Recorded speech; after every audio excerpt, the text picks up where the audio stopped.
اب میرے بھائیوں وہ حدیث میں آپ کو ورڈ بائی ورڈ پڑھ کے سناتا ہوں جو بخاری اور مسلم دونوں میں موجود ہے. سورہ التوبہ کی آیت نمبر 118 کے کانٹیکسٹ میں کعب بن مالک کی توبہ کا بیان یہ صحیح بخاری میں باقاعدہ امام بخاری نے باب باندھا ہے, اور اس حدیث کا انٹرنیشنل نمبر ہے 4418, اور یہ حدیث مسلم میں بھی ہے 7016. ورڈ بائی ورڈ میں یہ حدیث بیان کروں گا کیونکہ اس کی رکت اسی میں ہے کہ میں اسے لفظ با لفظ بیان کروں, آپ اس تکلیف کا احساس کریں جس سے کعب بن مالک گزرے, اور پھر الٹیمیٹلی ان کی توبہ قبول ہوئی, اور ایسی توبہ قبول ہوئی کہ قیامت تک قرآن میں ان کی توبہ کا ذکر ہے کہ اللہ نے قبول کی, اور اس کی وجہ سے اس سورت کا نام سورہ توبہ ہے جب وہ غزوہ تبوک سے پیچھے رہ گئے. یہ ان کا بیٹا ہے عبداللہ, وہ اس حدیث کو بیان کرتا ہے. امام بخاری نے چند واسطوں سے ان کے بیٹے سے یہ حدیث لی ہے. وہ عبداللہ اور اس بیٹے کا ذکر امام بخاری نے کیا ہے کہ جب کعب رضی اللہ تعالیٰ عنہ نابینا ہو گئے تو ان کے بیٹوں میں سے عبداللہ ہی تھا جو ان کو راستے میں پکڑ کر چلایا کرتا تھا, مسجد تک لے جاتا تھا. وہ عبداللہ بیان کرتا ہے کہ میں نے اپنے والد کعب بن مالک سے ان کے غزوہ تبوک میں شریک نہ ہو سکنے کا واقعہ سنا, تو انہوں نے بتایا کہ غزوہ تبوک کے سوا اور کسی غزوہ میں ایسا نہیں ہوا تھا کہ میں رسول اللہ کے ساتھ شریک نہ ہوا ہوں. البتہ غزوہ بدر میں بھی میں شریک نہ ہو سکا, لیکن جو لوگ غزوہ بدر میں شریک نہیں ہو سکے ان کے متعلق آپ صلی اللہ علیہ وآلہ وسلم نے کسی قسم کی ناراضگی کا اظہار نہیں فرمایا تھا, کیونکہ وہ آپشنل تھا. وہ اب ذکر بھی آ رہا ہے کیونکہ آپ صلی اللہ علیہ وآلہ وسلم اس موقع پر صرف قریش کے قافلے کی تلاش میں نکلے تھے, لیکن راستے میں اللہ تعالیٰ کے حکم سے کسی پہلی تیاری کے باوجود اللہ تعالیٰ نے ان کو دشمنوں کے ساتھ ٹکروا دیا. وہ موجزانہ طور پہ ہوا تھا کیونکہ وہ بدر کے لیے نکلے, ورنہ تو یہ بھی ساتھ شامل ہوتے. میں لیلہ عقبہ میں رسول اللہ کی خدمت میں حاضر ہوا تھا, یعنی وہ مدینہ کے لیے جو ہجرت کے لیے جن چند ساتھیوں نے انصار مدینہ نے راہ ہموار کی تھی ان میں یہ شامل تھے, جو نبی الاسلام کی زندگی کا ایک ٹرننگ پوائنٹ تھا, ایک آلٹرنیٹو بیس مل گیا. تو کہتے ہیں میں اس رات موجود تھا. یہ وہی رات ہے جس میں ہم نے مکہ میں اسلام کے لیے عہد کیا تھا, اور مجھے تو یہ غزوہ بدر سے بھی زیادہ عزیز ہے. اگرچہ بدر کا لوگوں کی زبانوں پر چرچا زیادہ ہے, میرا واقعہ یہ ہے کہ میں اپنی زندگی میں کبھی اتنا قوی اور اتنا صاحب مال نہیں ہوا تھا جتنا غزوہ تبوک کے موقع پر, جبکہ میں آپ صلی اللہ علیہ وآلہ وسلم کے ساتھ تبوک کے غزوے میں شریک نہ ہو سکا. خدا کی قسم اس سے پہلے کبھی میرے پاس 2 اونٹ بھی جمع نہیں ہوئے تھے, لیکن اس موقع پر میرے پاس 2 اونٹ تھے. آپ صلی اللہ علیہ وآلہ وسلم جب کسی غزوے کے لیے تشریف لے جاتے تو آپ ذو معنی الفاظ استعمال کیا کرتے تھے, یعنی کوڈ ورڈز جن کے 2 معنی بنتے ہیں. وہ بخاری مسلم میں آیا کہ نبی الاسلام کہتے تھے کل ہم مشرق کی طرف جائیں گے, اور صحابہ کہتے ہیں ہم سمجھتے تھے کہ ہم نے مغرب کی طرف جانا ہے تاکہ جو منافقین ہیں وہ ہماری خبر لیک نہ کر سکیں. لیکن غزوہ تبوک وہ موقع تھا کہ گرمی بڑی سخت تھی, سفر بہت لمبا تھا, ریگستانی سفر تھا, اور دشمن کی فوج بھی کثرت سے تھی. رومن امپائر 700 کلومیٹر ریگستانی سفر, تمام مشکلات سامنے تھیں. اس لیے آپ صلی اللہ علیہ وآلہ وسلم نے مسلمانوں سے اس غزوے کے متعلق بہت تفصیل کے ساتھ بتا دیا تھا. یعنی یہ ظاہر ایک مشکل وقت تھا تو حضور نے کھول کے بیان کیا کہ بھئی ادھر ہی جا رہے ہیں. یعنی مطلب یہ ہے کہ جو یہ نعرے لگاتے ہیں نا کہ غلامی رسول میں موت بھی قبول ہے اور ٹکٹ کٹا لے اپنا, تاکہ اس کے مطابق پوری طرح تیاری کر لیں. چنانچہ آپ صلی اللہ علیہ وآلہ وسلم نے اس کی سمت بھی نشاندہی کر دی جدھر سے آپ کا جانے کا ارادہ تھا. مسلمان بھی آپ علیہ السلام کے ساتھ بہت زیادہ تھے, اتنے کہ کسی رجسٹر میں سب کے ناموں کا لکھنا بہت مشکل تھا. کعب کہتے ہیں کہ کوئی بھی شخص اگر اس غزوے میں شریک نہ ہونا چاہتا تو وہ خیال کر سکتا تھا کہ اس کی غیر حاضری کا کسی کو پتہ نہیں چلے گا سوائے اس کے کہ اس کے متعلق وحی نازل ہو. تو حضرت کعب کا کیا عقیدہ تھا کہ نبی علیہ السلام ان کے صحابہ کے پاس علم غیب نہیں تھا جب تک کہ اللہ تعالیٰ وحی کے ذریعے نہ بتا دے. تو باب شاہی کوئی نہیں, ہاں ایسے میں بولا کہ نہ بولا, میرے نبی سا ہے ہی کوئی نہیں, تیرے باب شاہی کوئی نہیں. اور یہ عقیدہ صحابہ کا کہ علم غیب یہ ہے کہ اللہ بتائے. آپ صلی اللہ علیہ وآلہ وسلم جب اس غزوے کے لیے تشریف لے جا رہے تھے تو پھل پکنے کا زمانہ تھا اور سایہ میں بیٹھ کر لوگ آرام کرتے تھے. اچھا دیکھیں اللہ کی آزمائش کہ پھل پک کے تیار ہو جائے تو آپ نے ٹائملی اتارنا ہے, اگر آپ نے نہیں اتارا تو وہ تو آپ کی پورے سال کی اکانومی اس سے وابستہ ہے. اللہ نے عین اس ٹائم پہ آزما لیا کہ ٹھیک ہے اب تم نبی کے ساتھ جاؤ.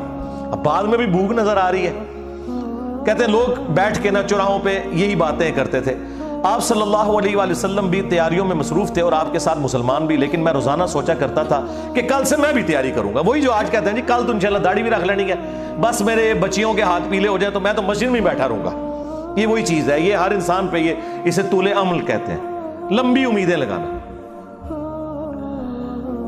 میں روزانہ اسے ٹالتا رہا. مجھے اس کا یقین تھا کہ میں تیاری کر لوں گا، مجھے آسانیاں میسر تھی. یوں ہی وقت گزرتا رہا اور آخر لوگوں نے اپنی تیاریاں بھی مکمل کر لی اور آپ صلی اللہ علیہ وآلہ وسلم مسلمانوں کو ساتھ لے کر روانہ بھی ہو گئے. اس وقت تک میں نے کوئی تیاری نہیں کی تھی. اس موقع پر میں نے اپنے دل کو یہی سمجھایا کل یا پرسوں تک تیاری کر لوں گا، پھر لشکر سے تیزی سے جا کر مل جاؤں گا. کوچ کے بعد دوسرے دن بھی میں نے تیاری کے لیے سوچا لیکن کچھ نہ ہو سکی. پھر تیسرے دن سوچا اور اس دن بھی کوئی تیاری نہ ہو سکی. اور یوں وقت گزرتا گیا اور اسلامی لشکر بہت آگے بڑھ گیا. غزوہ میں میرے شرکت کے لیے بات اب دور کی بات ہو گئی اور میں یہی ارادہ کرتا رہا کہ یہاں سے چل کر اب ان تک نہیں پہنچ سکوں گا. تھیندے تھیندے تھی گیا. کاش میں نے ایسا کر لیا ہوتا، لیکن یہ میرے نصیب میں نہیں تھا. اچھا، جرم ہو جانے کے بعد آپ یہ کہہ سکتے ہیں میری تقدیر میں یہ لکھا تھا، پہلے نہیں. ہاں، وہ تو پھر اللہ پہ آپ بہتان مان دیں گے نا کہ میں نماز اس لیے نہیں پڑھ رہا کہ اللہ نے میرا مقدر کیا ہے کہ میں اگلی نماز نہ پڑھوں. نہ، ہاں بعد میں آپ کہہ سکتے ہیں کہ میری تقدیر میں لکھا تھا کہ میں اتنا بدبخت ہوں کہ میں نماز چھوڑوں گا، اور وہ چھوڑوں گا اپنی مرضی سے. اللہ نے تو اپنے علم سے فورسی کیا. آپ صلی اللہ علیہ وآلہ وسلم کے تشریف لے جانے کے بعد جب میں باہر نکلتا تو مجھے بڑا دکھ ہوتا، کیونکہ یا تو وہ لوگ نظر آتے تھے جن کے چہروں سے نفاق ٹپکتا تھا. اب پیچھے رہنے والے تو وہ تھے جو ہے ہی منافقین تھے شکلوں سے، ٹھیک ہے، یا پھر وہ لوگ تھے جنہیں اللہ نے معذور اور ضعیف قرار دے کر معاف کر دیا تھا. وہ سورہ توبہ میں 92 نمبر آیت میں گزرا ہے نا کہ وہ لوگ پھر رسول اللہ سے اس حال میں واپس ہوتے ہیں کہ ان کی آنکھیں آنسوؤں سے تر ہوتی ہیں کہ نہ حضور انہیں کوئی سواری دے سکتے ہیں، غریب لوگ ہیں. اور وہ لوگ بھی جو مریض ہیں ان کو اللہ تعالیٰ نے اس حوالے سے چھٹکارا دے دیا. آپ صلی اللہ علیہ وآلہ وسلم نے میرے بارے میں کسی سے کچھ نہیں پوچھا، لیکن جب آپ تبوک پر پہنچے تو وہیں ایک مجلس میں آپ نے دریافت کیا کہ کعب نے کیا کیا. آپ نظروں میں تو تھا نا جی، خاص بندے جو ہوتے ہیں وہ نظروں میں تو ہوتے ہیں. یعنی یہ تو ایکسپیکٹ ہی نہ کیا جا سکتا کہ مین ٹیم ممبر پیچھے رہ جائے. تو اس سے اندازہ لگائے کہ حضرت کعب بن مالک کوئی چھوٹے بندے نہیں تھے. بنو سلمہ کے ایک صاحب نے کہا یا رسول اللہ اس کے غرور نے اسے آنے نہیں دیا. اس پر حضرت معاذ ابن جبل بولے تم نے بری بات کہی. یا رسول اللہ خدا کی قسم ہمیں ان کے متعلق خیر کے سوا اور کچھ معلوم نہیں. تو نبی علیہ السلام نے اس کے جواب میں کچھ نہیں فرمایا. دیکھیں انہوں نے پوری رپورٹ لی ہے پیچھے سے کہ کیا کچھ ہوتا رہا وہاں. اب حضور نے کوئی ورڈنگ دی، ظاہر ہے نبی علیہ السلام کو بھی غصہ تھا. کعب بن مالک رضی اللہ تعالیٰ نے بیان کیا کہ جب مجھے معلوم ہوا کہ نبی علیہ السلام واپس تشریف لا رہے ہیں تو اب مجھ پر فکر سوار ہونے لگی اور میرا ذہن کوئی ایسا جھوٹا بہانہ تلاش کرنے لگا جس سے میں کل حضرت کی ناراضگی سے بچ سکوں.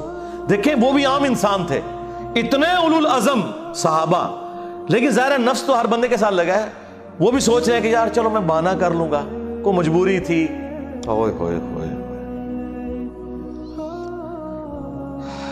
اپنے گھر کے ہر عقل مند آدمی سے اس کے متعلق میں نے مشورہ بھی کی، لیکن جب مجھے معلوم ہوا کہ نبی علیہ السلام مدینے سے بالکل قریب آ چکے ہیں تو غلط خیالات میرے ذہن سے بالکل نکل گئے اور مجھے یقین ہو گیا کہ اس معاملے میں جھوٹ بول کر اپنے آپ کو کسی طرح محفوظ نہیں کر سکتا. چنانچہ میں نے سچی بات کہنے کا پختہ ارادہ کر لیا. صبح کے وقت حضرت جب تشریف لائے تو آپ صلی اللہ علیہ وآلہ وسلم جب کسی سفر سے واپس آتے تھے تو آپ کی یہ مبارک عادت تھی کہ پہلے مسجد میں تشریف لے جا کر 2 رکعت نوافل پڑھتے، پھر لوگوں کے ساتھ مجلس میں بیٹھتے. جب آپ اس عمل سے فارغ ہو چکے تو آپ کی خدمت میں لوگ آنے لگے جو غزوہ میں شریک نہیں ہوئے تھے اور قسم کھا کھا کر اپنے عذر بیان کرنے لگے. اور ایسے لوگوں کی تعداد 80 کے قریب تھی، یعنی 80 لوگ ایسے تھے جو جھوٹے بہانے لگا رہے تھے. آپ صلی اللہ علیہ وآلہ وسلم نے ان کے ظاہر کو قبول فرما لیا اور ان سے دوبارہ سے عہد بھی لے لیا، ان کے لیے دعائے مغفرت بھی کی. دیکھو جی، آپ لوگ تو کہتے ہیں کوئی بزرگ دعا کر دے، حضور نے بھی دعائے مغفرت کر دی ہے لیکن اللہ نے کراس پھیر دیا ہے. ہاں یہ ذہن میں رکھیں. آپ نے بہانہ بھی قبول کر لیا، دوبارہ سے بیعت بھی کر لی، چلو تجدید عہد بھی ہو گیا جی. اگر بیعت ٹوٹ گئی تو دوبارہ ہو گئی، اور دعا بھی کر دی اور ان کے باطن کو اللہ کے سپرد کر دیا. کیا بات ہے جی. یہ میرے نبی کا ہی جگر ہے جی، شکلوں سے بھی پہچان لیا ہے، صحابہ اگر پہچان رہے ہیں، کا باطن کا معاملہ اللہ جانے، اس کے بندے جانے۔ اس کے بعد میں حاضر ہوا، میں نے سلام کیا تو آپ علیہ السلام مسکرائے، آپ کی مسکراہٹ میں ناراضگی تھی۔ آپ نے فرمایا آؤ، میں چند قدم چل کر آپ کے سامنے بیٹھ گیا۔ آپ نے مجھ سے دریافت کیا کہ تم غزوہ میں کیوں شریک نہیں ہوئے، کیا تم نے کوئی سواری نہیں خریدی تھی؟ میں نے عرض کیا میرے پاس سواری موجود تھی، اللہ کی قسم اگر میں آپ کے سوا کسی دنیا دار شخص کے سامنے آج بیٹھا ہوتا تو کوئی نہ کوئی بہانہ کر لیتا اور اس کی ناراضگی سے بچ جاتا۔ مجھے خوبصورتی کے ساتھ گفتگو کا سلیقہ بھی معلوم ہے، لیکن اللہ کی قسم مجھے یقین ہے کہ اگر آج میں آپ کے سامنے کوئی جھوٹا بہانہ کر بھی دوں اور آپ راضی بھی ہو جائیں تو بہت جلد اللہ تعالیٰ آپ کو مجھ سے ناراض کر دے گا، کیونکہ میں بظاہر تو بہانہ کروں گا لیکن اللہ تو وحی کے ذریعے آپ کو بتا دے گا یہ جھوٹ بول رہا ہے۔ اس کی بجائے اگر میں آپ سے سچی بات کروں تو یقیناً آپ کو میری طرف سے ناراضگی تو ہوگی، لیکن اللہ سے مجھے امید ہے کہ وہ مجھے معاف کر دے گا۔ خدا کی قسم مجھے کوئی عذر نہیں تھا، اللہ کی قسم اس وقت سے پہلے میں کبھی اتنا آسودہ حال نہیں تھا، اور پھر بھی میں آپ کے ساتھ شریک نہ ہو سکا۔ نبی علیہ السلام نے فرمایا کہ اس نے سچی بات بتا دی، اچھا اب جاؤ یہاں تک کہ اللہ تمہارے بارے میں خود ہی کوئی فیصلہ کرے۔ میں اٹھ گیا اور میرے پیچھے بنو سلمہ کے کچھ لوگ بھی دوڑے آئے اور مجھ سے کہنے لگے اللہ کی قسم ہمیں تمہارے متعلق یہ معلوم نہیں تھا کہ اس سے پہلے تم نے کوئی گناہ کیا ہو، تم نے تو بڑی غلطی کی۔ آپ علیہ السلام کے سامنے ویسے ہی کوئی بہانہ کر دیتے جیسا کہ دوسرے لوگوں نے کیا، تمہارے گناہ کے لیے نبی علیہ السلام کا استغفار ہی کافی ہو جاتا، وہی جو کچھ بھی ہیں تیرے محبوب کی امت سے ہیں۔ لیکن سرکار یہ کعب بن مالک تھے، ان کو پتا تھا، اور مشورہ دینے والے بھی صاحب ہیں، دیکھو کیا مشورہ دے رہے ہیں کہ کو بہانہ کر لینا سی، حضور نے دعا کرنی سی۔ مینٹالٹی اس زمانے میں بھی اس طرح ہی تھی، یہ نہ سمجھیں آج کے لوگ ہی کہتے ہیں، اس زمانے میں بھی ڈھیلے مسلمان تو تھے، تو حضور نے تیرے لیے دعا کر دینی تھی، تو نے تو یہ کہا۔ اللہ کی قسم ان لوگوں نے مجھے اتنی ملامت کی کہ مجھے خیال آیا کہ واپس جا کر کوئی جھوٹا بہانہ کر ہی آؤں۔ اندازہ کرو ایڈا انہوں نے جناب انہوں نے کیتا کہ چلو ٹھیک ہے میں ان جا کے بہانہ کر لوں۔ پھر میں نے ان سے پوچھا کیا میرے علاوہ کسی اور نے بھی کوئی ایسا عذر بیان کیا ہے؟ تو انہوں نے بتایا کہ ہاں 2 حضرات اور ہیں جنہوں نے معذرت کی جس طرح تم نے کی، اور انہیں بھی وہی جواب ملا جو تمہیں ملا۔ میں نے پوچھا وہ کون ہے؟ تو انہوں نے بتایا کہ مرارہ بن ربیع اور ہلال بن امیہ رضی اللہ عنہما، ان 2 ایسے صحابہ کا نام انہوں نے لے دیا جو صالح تھے اور اصحاب بدر بھی تھے، ان کا طرز عمل میرے لیے نمونہ بن گیا۔ انہوں نے کہا اگر یہ 2 بدری صحابی بھی ان کے ساتھ بھی یہی کچھ ہوا ہے نا تو میں اچھے لوگوں کی فہرست میں اب شامل ہو جاؤں، میں اب پکا رہوں۔ ان کا طرز عمل میرے لیے نمونہ بن گیا۔ چنانچہ انہوں نے جب ان بزرگوں کا نام لیا تو میں اپنے گھر چلا آیا۔ آپ علیہ السلام نے لوگوں کو ہم سے بات چیت کرنے سے ممانعت کر دی، لو جی سوشل بائیکاٹ ہو گیا۔ اللہ اکبر۔ بہت سے لوگ جو غزوے میں شریک نہیں ہوئے تھے ان میں سے صرف ہم 3 تھے، لوگ ہم سے الگ رہنے لگے اور سب لوگ بدل گئے۔ ایسا نظر آتا تھا کہ ہم سے ساری دنیا بدل گئی ہے، ہمارا اس سے کوئی واسطہ ہی نہیں۔ 50 دن تک ہم اسی حال میں رہے۔ میرے 2 ساتھیوں نے تو اپنے گھروں سے نکلنا ہی چھوڑ دیا، ہر وقت روتے رہتے تھے، لیکن میرے اندر ہمت تھی، میں باہر نکلتا تھا، مسلمانوں کے ساتھ نماز میں بھی شریک ہوتا تھا اور بازاروں میں بھی گھومتا تھا، لیکن کوئی شخص مجھ سے بولتا نہیں تھا۔ میں نبی علیہ السلام کی خدمت میں بھی حاضر ہوتا، آپ کو سلام بھی کرتا۔ جب آپ نماز کے بعد مجلس میں بیٹھتے تو میں اس کی جستجو میں لگا رہتا کہ دیکھوں سلام کا جواب دیتے ہیں یا نہیں، اور میری نظر حضور کے ہونٹوں کی طرف ہوتی کہ جواب میں ہلے یا نہیں۔ کنکھیوں سے دیکھتے رہتے اب حضور جواب بھی نہیں دے رہے۔ پھر میں کوشش کرتا کہ آپ کے قریب ہی نماز پڑھوں، اور میں آپ کو کنکھیوں سے دیکھتا رہتا ایسے کر کے۔ جب میں اپنی نماز میں مشغول ہو جاتا تو رسول اللہ میری طرف دیکھتے، لیکن جو ہی میں آپ کی طرف دیکھتا تو آپ رخ انور پھیر لیتے۔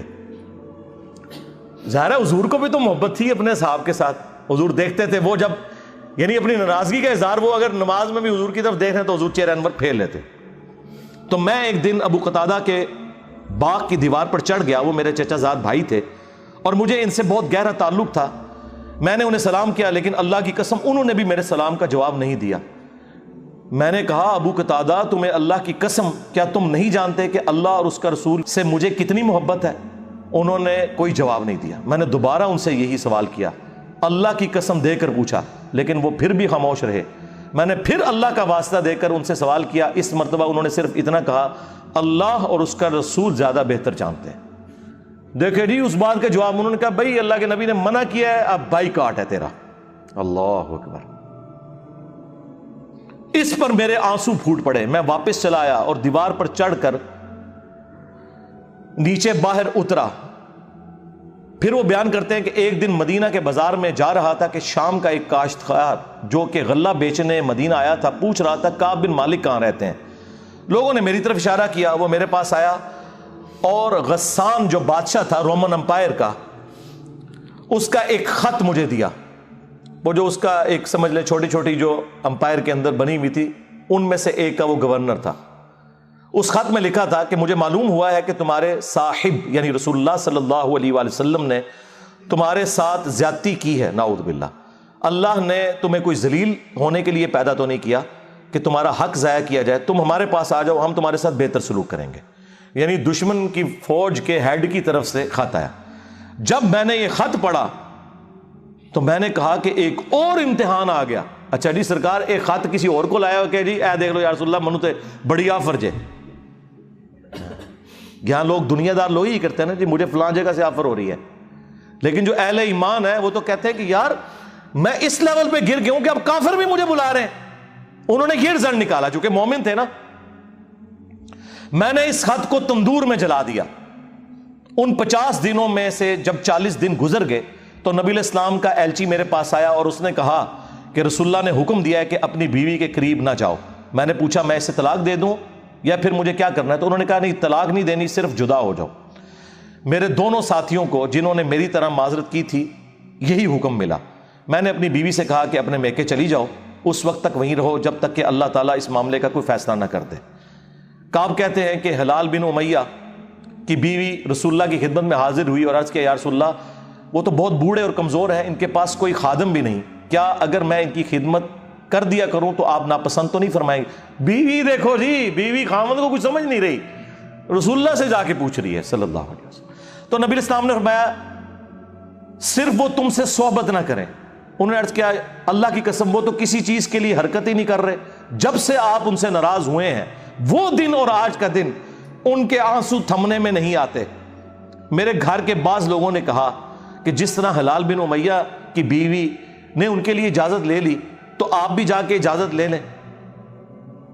اب دیکھیں لوگ مشورے دے رہے ہیں. میں نے کہا خدا کی قسم میں اس کے لیے رسول اللہ سے اجازت نہیں لوں گا. میں جوان ہوں, معلوم نہیں جب اجازت لینے جاؤں تو حضور کیا فرما دیں. ان کو یہ بھی خطرہ تھا کہ میں یہ جاؤں تو یہ نہ ہو کہ حضور اور ناراض ہو جائیں, اگر کوئی چانس بھی ہے نا بچنے کے تو وہ بھی ختم ہو جائیں. دیکھیں نہیں کتنا گاڈ اورینٹڈ بندہ ہے جی, اللہ اکبر. اس طرح 10 دن اور گزر گئے. جب رسول اللہ صلی اللہ علیہ وآلہ وسلم نے ہمیں بات چیت کرنے کی ممانعت فرمائی تھی, اس کو 50 دن پورے ہو گئے. 50ویں رات کی صبح کو جب میں فجر کی نماز پڑھ چکا اور اپنے گھر کی چھت پر بیٹھا ہوا تھا, اس طرح جیسا کہ اللہ تعالیٰ نے ذکر کیا وہ ہم آیت پڑھ چکے ہیں, سورہ توبہ کی آیت نمبر 118, جس میں تھا نا کہ زمین وسعت کے باوجود تنگ ہو گئی اور ان کا دم گھٹنے والا تھا. میرا دم گھٹ رہا تھا, زمین اپنی تمام وسعتوں کے باوجود میرے لیے تنگ ہوتی جا رہی تھی. میں نے ایک پکارنے والے کی پکار سنی جو سلع کی پہاڑی پر چڑھ کر بلند آواز سے کہہ رہا تھا اے کعب بن مالک تمہیں بشارت ہو, اے کعب بن مالک تمہیں بشارت ہو. انہوں نے بیان کیا کہ یہ سنتے ہی میں سجدے میں گر پڑا اور مجھے یقین ہو گیا کہ اب اللہ کی طرف سے فراخی ہو جائے گی. فجر کی نماز کے بعد رسول اللہ صلی اللہ علیہ وآلہ وسلم نے اللہ کی بارگاہ میں ہماری توبہ کی قبولیت کا اعلان کر دیا. لوگ میرے پاس بشارت دینے کے لیے آنے لگے اور میرے 2 ساتھیوں کو بھی جا کر بشارت دی. ایک صاحب زبیر بن عوام اپنا گھوڑا دوڑاتے ہوئے آئے. ادھر قبیلہ اسلم کے ایک صحابی نے پہاڑی پر چڑھ کر آواز دی اور وہ آواز گھوڑے سے زیادہ تیز تھی. جن صحابی نے پہاڑی سے آواز دی تھی جب وہ میرے پاس بشارت دینے آئے تو میں نے اپنے دونوں کپڑے اتار کر بشارت کی خوشی میں انہیں دے دیے. اللہ کی قسم اس وقت ان 2 کپڑوں کے سوا دینے کے لیے میرے پاس اور کچھ نہ تھا. پھر میں نے ابو قتادہ سے 2 کپڑے ادھارے مانگے اور رسول اللہ کی خدمت میں حاضر ہوا. جوگ در جوگ لوگ مجھ سے ملاقات کرتے جا رہے تھے اور مجھے توبہ کی قبولیت پر بشارت دیتے جا رہے تھے۔ اللہ کی بارگاہ میں توبہ کی قبولیت مبارک ہو۔ کعب رضی اللہ تعالیٰ عنہ بیان کرتے ہیں کہ آخر میں مسجد میں داخل ہوا تو رسول اللہ صلی اللہ علیہ وآلہ وسلم تشریف رکھتے تھے، چاروں طرف صحابہ کا مجمع تھا۔ طلحہ بن عبید اللہ دوڑ کر میری طرف آئے اور مجھ سے مصافحہ کیا اور مبارکباد دی۔ اللہ کی قسم وہاں موجود مہاجرین میں سے کوئی شخص بھی میرے آنے پر کھڑا نہ ہوا۔ طلحہ رضی اللہ تعالیٰ عنہ کا یہ احسان میں کبھی نہیں بھولوں گا کہ انہوں نے کھڑے ہو کر میرا استقبال کیا۔ جب میں نے رسول اللہ کو سلام کیا تو آپ علیہ السلام کا چہرہ مبارک خوشی اور مسرت سے دمک اٹھا۔ اس مبارک دن کے لیے تمہیں بشارت ہو، اس مبارک دن کے لیے تمہیں بشارت ہو جو تمہاری عمر کا سب سے مبارک دن ہے۔ واقعی جی اس سے بڑی کوئی مبارک بات نہیں ہو سکتی کسی شخص کے لیے کہ اللہ تعالیٰ اس کی توبہ کی اناؤنسمنٹ کرتے اور پھر قیامت تک قرآن میں وہ آیات پڑھی جائیں۔ انہوں نے بیان کیا کہ میں نے عرض کیا یا رسول اللہ یہ بشارت آپ کی طرف سے ہے یا اللہ کی طرف سے؟ فرمایا نہیں، اللہ کی طرف سے۔ اور نبی علیہ السلام جب کسی بات پر خوش ہوتے تو چہرہ مبارک روشن ہو جاتا تھا، ایسے جیسے چاند کا ٹکڑا ہو۔ آپ کی مسرت ہم چہرہ مبارک سے سمجھ جاتے تھے۔ پھر جب میں آپ کے سامنے بیٹھ گیا تو عرض کیا یا رسول اللہ اپنی توبہ کی قبولیت کی خوشی میں میں اپنا مال اللہ اور اس کے رسول کی راہ میں صدقہ کر دوں؟ آپ نے فرمایا لیکن کچھ مال اپنے پاس رکھ لو، یہ زیادہ بہتر ہے۔ میں نے عرض کیا کہ پھر میں خیبر کا حصہ اپنے پاس رکھ لیتا ہوں۔ پھر میں نے عرض کیا یا رسول اللہ نے مجھے سچ بولنے کی وجہ سے نجات دی، اب میں اپنی توبہ کی قبولیت کی خوشی میں آپ سے یہ وعدہ کرتا ہوں کہ جب تک زندہ رہوں گا سچ کے سوا کوئی بات زبان پر نہیں لاؤں گا۔ بس اللہ کی قسم جب سے میں نے رسول اللہ کے سامنے یہ عہد کیا صلی اللہ علیہ وآلہ وسلم، میں کسی ایسے مسلمان کو نہیں جانتا کہ جسے اللہ نے سچ بولنے کی وجہ سے اتنا نوازا ہو جتنی نوازشات مجھ پر کی سچ بولنے کی وجہ سے۔ جب سے میں نے نبی علیہ السلام کے سامنے یہ عہد کیا پھر آج تک میں نے کبھی جھوٹ بولنے کا ارادہ بھی نہیں کیا، اور مجھے امید ہے کہ اللہ تعالیٰ باقی زندگی بھی مجھے اس سے محفوظ رکھے گا۔ اور اللہ نے اپنے رسول پر آیت نازل کی، اور وہی آیت نمبر 118 اور 119 نمبر، یقیناً اللہ تعالیٰ نے نبی مہاجرین و انصار کی توبہ قبول کی، اور پھر وَكُونُوا مَعَ الصَّادِقِينَ تک۔ خدا کی قسم اللہ تعالیٰ کی طرف سے اسلام کے لیے ہدایت کے بعد میری نظر میں رسول اللہ کے سامنے سچ بولنے سے بڑھ کر اللہ کا مجھ پر کوئی اور انعام نہیں ہوا کہ میں نے جھوٹ نہیں بولا اور اس طرح اپنے آپ کو ہلاکت سے بچا لیا۔ جیسا کہ جھوٹ بولنے والے ہلاک ہوئے، نزول وحی کے زمانے میں جھوٹ بولنے والوں پر اللہ تعالیٰ نے اتنی شدید وعید فرمائی جتنی شدید وعید کسی اور کے لیے نہیں تھی۔ اور وہ سورہ التوبہ کی آیت نمبر 96 کا انہوں نے پھر یہاں پہ حوالہ دیا کہ ان قریب جب تم اے نبی واپس جاؤ گے تو یہ جھوٹے بہانے کریں گے، اور اگر تم ان سے راضی بھی ہو جاؤ اللہ تعالیٰ ان سے راضی نہیں ہوگا۔ کعب کہتے ہیں کہ چنانچہ ہم 3 ان لوگوں کے معاملے سے جدا رہے جنہوں نے رسول اللہ کے سامنے جھوٹی قسمیں کھائی تھیں اور آپ نے ان کی بات مان بھی لی تھی اور ان سے بیعت بھی لے لی اور ان کے لیے دعائے مغفرت بھی کی۔ ہمارا معاملہ رسول اللہ نے چھوڑ دیا اور اللہ نے خود اس کا فیصلہ کیا، اور پھر اللہ تعالیٰ نے یہ آیت نازل کی جو ہم نے یہ پڑھی سورہ التوبہ کی آیت نمبر 118، وَعَلَى الثَّلَاثَةِ الَّذِينَ خُلِّفُوا حَتَّى إِذَا ضَاقَتْ عَلَيْهِمُ الْأَرْضُ بِمَا رَحُبَتْ وَضَاقَتْ عَلَيْهِمْ أَنفُسُهُمْ وَظَنُّوا أَن لَّا مَلْجَأَ مِنَ اللَّهِ إِلَّا إِلَيْهِ ثُمَّ تَابَ عَلَيْهِمْ لِيَتُوبُوا إِنَّ اللَّهَ هُوَ التَّوَّابُ الرَّحِيمُ۔